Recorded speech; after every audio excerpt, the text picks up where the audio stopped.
They are everywhere, yet we often don't notice them. On today's episode of Teaching in Higher Ed, number 93, I speak with Natalie Houston about habits. Produced by Innovate Learning, maximizing human potential.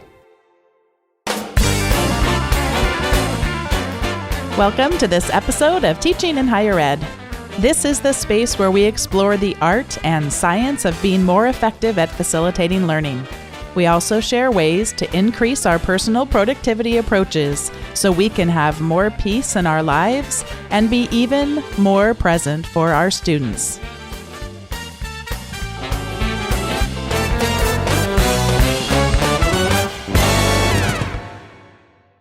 I last welcomed today's guest on to the Teaching in Higher Ed podcast back on episode 34. And if you haven't been listening for a while, that would be a great one to go back and listen to, because in it she provides such great recommendations and just a whole way of looking at our work in academia and how we think about the term productivity. She's got lots of great advice. So if you want to check that one out, it's at teachinginhighered.com/34, or of course you can also find it on whatever tool it is you use to listen to the show. Today we're having a conversation which would still be in the realm of productivity, but about something that we run into often, in fact, every day in our lives, but sometimes without even realizing it, and that is habits. But before we get to that part of the conversation, let me tell you a little bit more about Natalie. She has a number of roles in her life. She is a personal productivity coach, and we'll have a link to her productivity work and her blog and website at teachinginhighered.com/93. She's a certified coach with the International Coach Federation, and she writes about productivity at RE:"Focus Now," which again, we'll have a link to that through her blog. She's an associate professor in the Department of English at the University of Massachusetts Lowell, and she teaches courses in digital humanities as well as Victorian literature, literary theory, and science fiction. Natalie Houston, welcome back to Teaching in Higher Ed. Hi, Bonni. I'm so glad to be talking with you today. I know that I mentioned in your bio that you are, in addition to your academic work, you're also a productivity coach, and you definitely live the life of someone who has a lot going on, and I'm excited to talk to you today about habits. Let's just begin with the definition of what a habit is, and maybe how you first started getting interested in thinking and writing more about habits. So, at the most simple level, habits are the things we do all the time without thinking. And habits, they're protective for your brain so that you can actually get through your day. If you had to stop and think every time you tied your shoelaces, which you have to do when you're 4 or 5 learning how to do it. But once you know how to do it, you don't have to think about it anymore, and you can use your brain power for other things. And so habits save us tremendous time and energy, but they can also lead us to doing a lot of things mindlessly without thinking. I first noticed you talking about habits in your writing in the Chronicle of Higher Ed, and then we were going back and forth a little bit on Twitter, and thank you for making the recommendation of the book, The Power of Habit by Duhigg. And I know we're going to be quoting in that book a little bit, including he talks about just emphasizing what you just talked about, that habits are everywhere. He writes, habits, scientists say, emerge because the brain is constantly looking for ways to save effort. Left to its own devices, the brain will try to make almost any routine into a habit because habits allow our minds to ramp down more often. And it's hard sometimes to even have what our habits are revealed to us if we don't do some serious reflection, or some other techniques we'll be talking about a little bit later in the episode. And one of the stories that stuck out to me was having to do with fish. Do you want to share about this next one where he quotes David Foster Wallace? Sure. This was from a graduation address in 2005. Wallace says, there are these 2 young fish swimming along, and they happen to meet an older fish swimming the other way, who nods at them and says, "Morning, boys, how's the water?" And the 2 young fish swim on for a bit, and eventually one of them looks over at the other and goes, "What the hell is water?" The water is our habits. It's the unthinking choices and invisible decisions that surround us every day. But if we look at them, the water can become visible again. We can begin to recognize that we're surrounded by those habits, and we can even adjust them. As we talk about the book, The Power of Habit, one of the things we should be cautious about is what it's not. So would you share with us what it isn't before we talk about what it is? It's not a book that's designed primarily to help individuals change their behavior.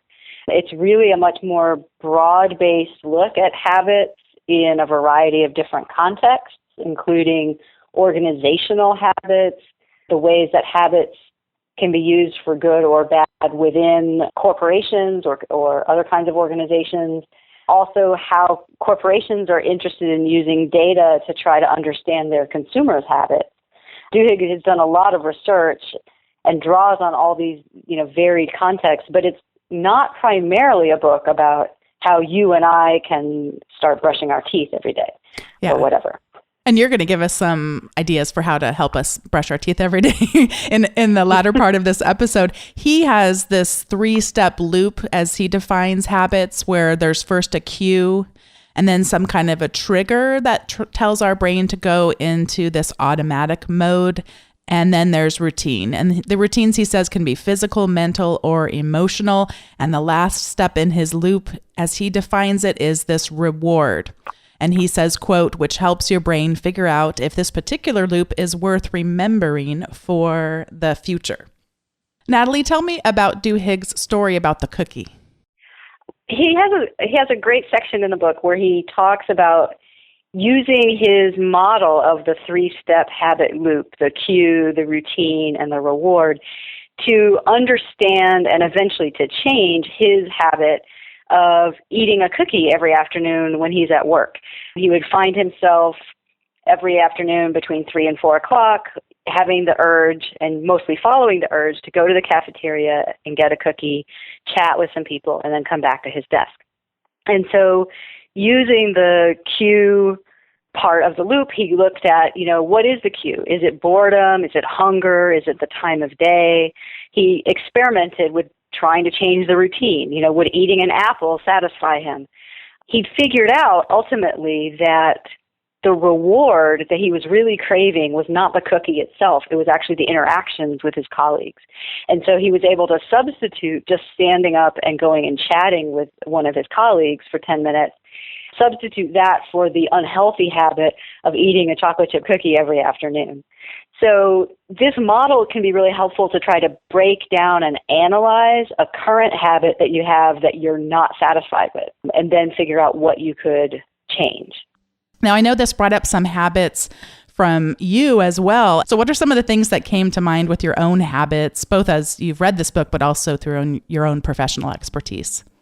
One of the most powerful areas I have found, both for myself and for a lot of my coaching clients, is to look at what your habits are around checking email, because that's something that many people default to whenever they have a supposedly free moment in the day, or they find themselves checking email even when they know they should be spending their time doing something else. And so that's a habit that can be very helpful to look at, like what triggers that habit. When you find yourself obsessively checking email, it's often because you're bored or you're frustrated with something. Email is rarely going to provide the solution to your frustration or your boredom, but it's an easy button that we keep pushing because every once in a while you get a reward from it. It's a random reward thing, much like playing slot machines, and some studies have suggested that when you check email repeatedly, it's affecting your brain the same way that playing a slot machine does. But so looking at when are you checking email and whether it's actually rewarding to you, and then trying to create new habits around checking email only at set times during the day, for instance. That's easier said than done, but when you can begin to adjust your email habits to be more mindful, there's tremendous payoff from that. When people that I've spoke with talk about being even unsure whether or not this is a habit that they have, one quick way that I have heard people talk about is just to not even have the button there. So the button's not on a toolbar, or if it's on your phone, it's not even something you can tap on to get to, or even you can shut down the accounts or whatever. My husband, who's been on the show many times too, he talks about that he got off of Facebook. He actually took a break for, I think, about 3 months. And it was not even an application on his phone any longer. And he didn't have an account, or I guess his account was on hold. So even if he had gone to it, there's nothing there. But he said he found himself just going, and then, but it's not there. And then he realized what a habit that was for him. And just then imagining all the time that he was wasting because he didn't feel like he got that much out of it. Exactly. I mean, you can see people doing this all the time. They start typing a document, they start to feel stuck, and instinctively they've opened up another tab in their browser and they're scanning news headlines or Facebook or whatever it is. You have identified 3 steps for creating a new habit, and I know this is something you've written about in the Chronicle, which will link to your article for people to find out more at teachinginhighered.com/93. But I'd love for you to share these 3 steps with us now and a little bit how we can create a new habit. So first and foremost, I think it's important to identify why you want to create a new habit. And, especially at the beginning of the calendar year, around January 1st, lots of people are thinking about setting resolutions or creating habits. And it happens at other times of year as well. But if you're just saying, I'm going to go to the gym more this year, but you haven't identified why you want to go to the gym, you're just saying that because you think you ought to, it's going to be very difficult to really follow through on the work of establishing a new habit, which takes some time, and it will feel awkward at first to try to do something new. It takes a while to make a new routine into a habit. They used to say 21 days to make a habit. Other research has suggested 28 days or 40 days. It takes a while. And even after you have a habit in place, it can, you sometimes have to work to pick it back up again. So understanding why you want to go to the gym more often. For one person, it might be to relieve stress. And so focusing on, I want to go to the gym in order to relieve stress, makes it more likely that you'll look forward to doing that activity and follow through on it.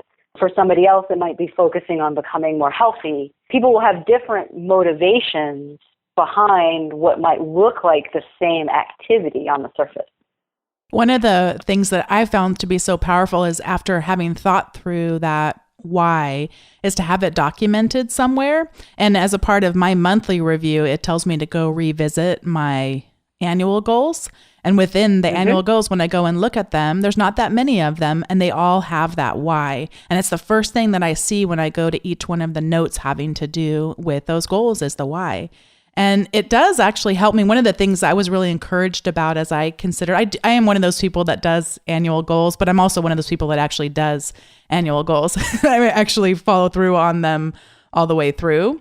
And but one of the things that a man by the name of Michael Hyatt had recommended, he's got this whole kind of kickoff to your year, was that you don't have to accomplish all your goals. I think some overachievers like me think that it all has to get checked off. But as I go back and I look at them, those whys start to get questioned. Like I have there to write a book in 2016, and that question keeps coming up, why? And when I was speaking with James Lang for an upcoming episode, he was saying, why do you want to write a book? I don't have a very good answer, I'm realizing, and I have so much passion for this podcast and what it can do. I'm realizing that maybe that goes on the back seat for at least another year, if not longer. So I think you're so right about the importance of this why and getting real with ourselves. Absolutely. And doing some work to explore your core values will also help make sure that those whys are aligned with who you really are and not some external idea about what you should do. Or even, sometimes we have goals or intentions that are outdated. They're from who we used to be. And it's worth doing some inner work to explore, like, who am I now and, why do I want to do these things? And sometimes even those external influences, as you said, the culture of academia can be so strong of what are we supposed to be as a professor? What are we supposed to be as in our particular discipline and so on? Right. So when you have identified the why behind a new habit that you want to create, the second important step is to get very, very clear and specific about how you're going to measure that behavior. Saying, I want to go to the gym more this month is too vague. You need to define that in such a way that an observer could look at you and say, did you do this or not? Because that's essentially what you're going to be doing for yourself, reviewing your behavior and finding out if you were successful. So it might be, I plan to go to the gym 3 times a week on Mondays, Wednesdays, and Fridays at 4 o'clock. That's very clear. And it's easy to say, did I go to the gym on Wednesday at 4 o'clock or not? And so setting a reasonable and realistic target is important. I think some people with strong perfectionist tendencies tend to set unrealistic targets. If you haven't been going to the gym at all, I'm just using this as the example, but if you haven't been going to the gym at all, then saying you're going to go to the gym 5 days a week is probably not realistic. And if you have a lot of resistance or anxiety around creating this new habit, maybe the realistic goal is to start going to the gym 1 day a week and build from there. Michael Neal, I think it is, talks about, setting a goal that you could achieve on an average day. Not on your perfect day, right? During an average week, could you go to the gym twice a week? If that's a yes, then that's a reasonable goal. And so sometimes it takes a few iterations to figure out what's the right frequency or quantity of whatever the behavior is. One of the things I've really loved that I've read, even just about exercise, is the idea of just putting the shoes on and starting. We're going to go for 5 minutes. And you never put your shoes on and just go for 5 minutes. But the idea is that you could just go for 5 minutes if that was all you could handle on that day. And I like that idea of these cues that then help support us into whatever more. For me, I like that my Apple Watch, it does have some of these habits for healthy behaviors built in. And they have these little circles that go around and tell you, for example, one of the habits they try to build is that you stand up for at least a minute for 12 hours out of every day. And it'll tap you on the wrist and go, okay, we need to stand up. Or in that case, they also recommend 30 minutes of cardio per day. And cardio can even just be a little bit of a speedy walk. You don't have to walk that fast in order to get your heart rate up enough for it to track it. And that's just nice. For me, my exercise classes are an hour, and I do like to do an hour. But on my average days, sometimes I've got some foot pain from a surgery from about a year ago. I'm only going to make the 30 minutes, and that's okay. That feels good to me. That I like that, setting a goal you can achieve on an average day. That's great. Mm-hmm. And finally, it's really important when you're trying to create a new habit to track your behavior. And the tracking can be very simple. It doesn't have to be complicated, but you need some way of being able to look back over a series of days or weeks to see how often did I do this thing that I wanted to start doing. And so by tracking your actions, then you can review, you can maybe adjust your target if you need to. You can problem solve, maybe Wednesdays are never going to be a good day to go to the gym, so you need to figure out a different day which will work better in your routine. Because habits often work really well when they're connected to each other. So if your gym is on the way home from the university, then maybe stacking going to the gym after a day of teaching is a good way to fit it into your routine, for example. What you said about just put the shoes on to go out the door for 5 minutes, creating the habit of setting your workout clothes, setting them out where you're going to see them and put them on first thing. And then once you've got your workout clothes on, well, you might as well go out for a run. One of the things that Duhigg talked about in his book too was just the power of our social interactions. And so I love whenever I find someone at work who wants to de-stress with just a 10 or 15-minute walk. And that can be a great thing where it's the afternoon, we text each other and say, okay, it's time to get outside. And what a wonderful way that is to give me some endorphins in a time of the day when I need it most. I know you have some ideas for people who prefer to go with more of an analog approach. Could you share some of the analog tools that you have identified for creating and tracking new habits?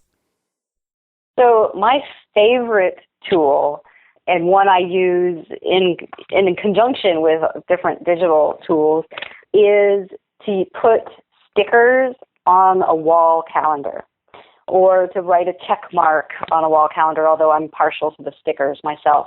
And I actually saw the value of this when many years ago I did my first 60-day yoga challenge. I'm a student of Bikram yoga, hot yoga, and my studio every year would sponsor a 60-day challenge. And so that was 60 classes in 60 days. And the way we tracked it at the studio was that each person who was participating, they printed out a little month calendar for the 2 months of their challenge and put it on the wall. And then when you finished your class each day, you got to put a star sticker on the calendar for that day. And it was incredibly motivating. It sounds so silly, it sounds so simple, but it really works.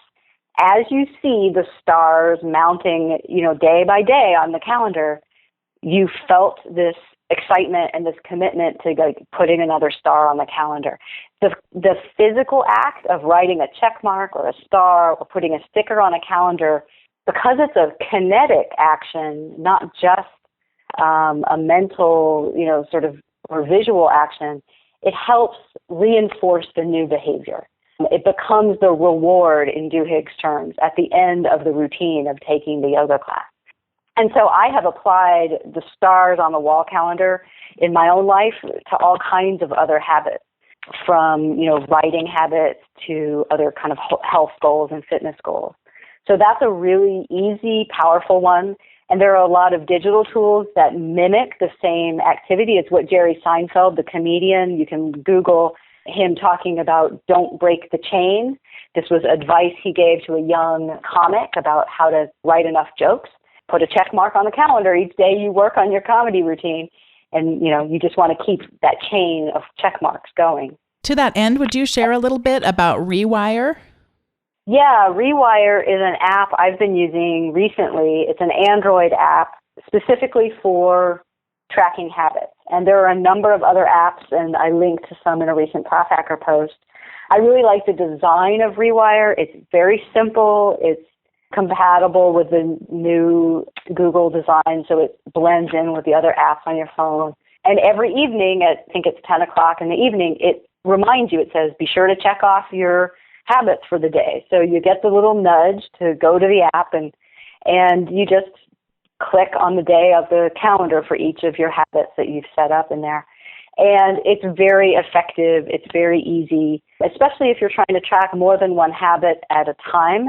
Sometimes the stickers on the wall calendar can get crowded, or if you're not near your printed calendar, the app is going to be convenient for a lot of people. I tend to like the analog tools for tracking my habits, although I'm still trying to get over my disappointment that NPR no longer has their printed 12-month calendar. It's so sad. But I know that many people have really liked the app called Momentum, and that's an iPhone equivalent to the Android that you've recommended. And then I shared on previous episodes that for me, it's less about the tracking and more about the nudging, creating some kind of a cue that will get me to do whatever behavior it is I should be doing at a given time. And I really like the Do app. It's DUE that I've shared about on previous episodes, because if it's something like tracking my eating, for example, that I've been really successful at, I've been successful at it because my little wrist gets a tap a few times a day to say, have you tracked your food? Have you logged your lunch, et cetera, et cetera. And that's really working well. So it kind of goes back to your first step in creating a new habit, which is to identify the why. And part of it is, yes, why we want to adopt this new habit, but also maybe perhaps it's partially identifying why we haven't had success at it in the past, and then finding the tools that will help us get ourselves. I don't mean to extend your original meaning beyond your intent, but I think that one of the things we should mention before we go to the recommendation segment is that Duhigg talks about what I've heard for a number of years now, which is don't try to break a habit without having a habit to replace it with. And the classic thing is quitting smoking, which is not something I have ever done because I fortunately never started. But the idea that you don't just quit smoking without something then to replace the act of smoking. And I know there's a lot of other examples that are out there as well. And that's something else I think that will be helpful to people as they adopt new habits. Thinking about combining or stacking or swapping habits is also helpful to avoid feeling, deprived. And so, when people want to begin eating healthier, if they're framing that in terms of deprivation, right? Oh, I won't be able to eat chocolate cake anymore, then they're not going to feel much draw towards making this change. But if you focus on adding salad first, first eat more salad and track that for a while. And a lot of research has shown that when you start a new habit successfully, they used to think it had to be certain habits, exercise in particular, and that's what Duhigg calls keystone habits. But recent research says it's really any habit. If you successfully create one habit, it'll be easier to create any others. So that's why that people who successfully create an exercise habit find themselves making more healthy food choices almost unconsciously, because you're developing what psychology calls self-regulation behaviors that then extend to other areas. And so that's a way you can often start with a habit that feels easier to begin with and then build to adding other ones.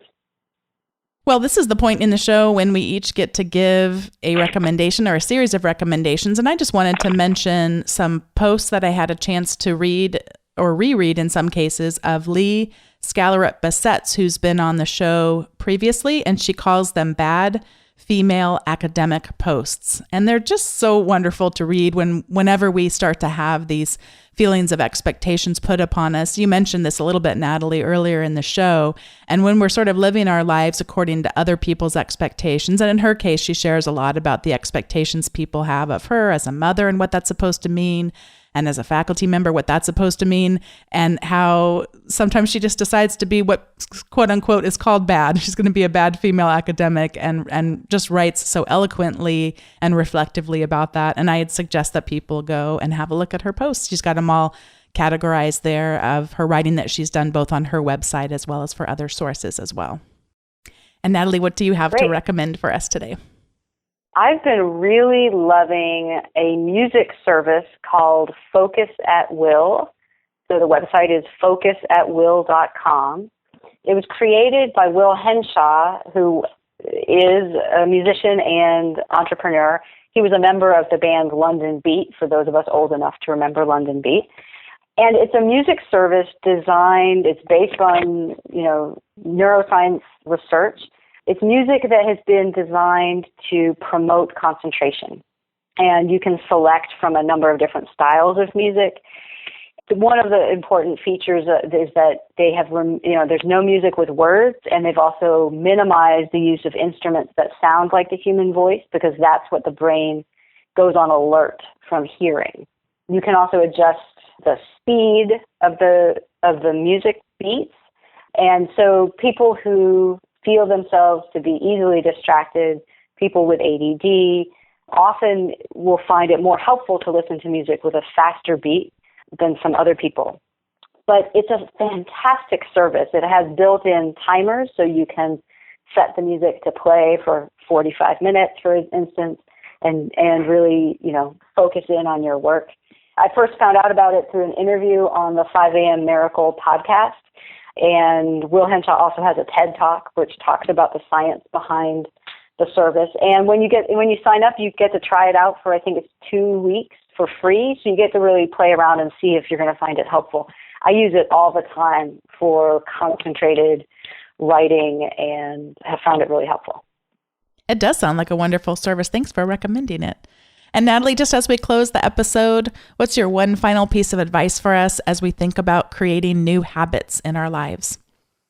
My final advice would be to be curious about your own current behaviors and to bring that curiosity to bear as you're trying to strategize and develop new habits, and to be compassionate with yourself.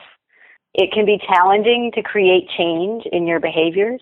All of us have habits that we're less than happy with, and they're there because they're meeting some need, whether it's a need for comfort or excitement or other things. And so being compassionate with yourself about whatever behaviors you're currently doing and for whatever challenges you meet along the way, but knowing that human beings are capable of change. We're always changing and growing and learning, and habits are a great place to start. Natalie, thank you so much for investing your time once again on this show. It's just wonderful to have been connected with you previously and to get to continue to read all your great work on the Chronicle and for the work that you do with your clients as well. And if people want to find out more about the coaching that you do, could you share a little bit about how they could get in touch with you? Sure. The best way is to go to my website, which is nmhouston.com, and you can read there under the coaching section about my approach to productivity coaching and how to get in touch with me. Thanks so much for being on the show again. Thank you. This was really fun. Another big word of thanks to Dr. Natalie Houston. Thanks for being on the show and joining us for this conversation about habits. And speaking of habits, maybe you already have a habit of checking on the show notes, which will be at teachinginhighered.com/93. But if you'd like a cue coming in your inbox just once a week, that will include the show notes automatically, and it will also give you an article most weeks on either teaching or productivity written by me. And you can subscribe to that service at teachinginhighered.com/subscribe. And I just want to say a really big word of thanks to all of you who have been going on iTunes or whatever service it is you use to listen to the show to give a rating or reviews. It really helps other people discover the show and is such an encouragement to me. And I just love to see how this community continues to grow. And thanks for all the nice emails as well. If you want to give any feedback on the show, you can do that at teachinginhighered.com/feedback. I'd love to hear about any habits that you are seeking to form. I'll see you next episode, and thanks so much for listening.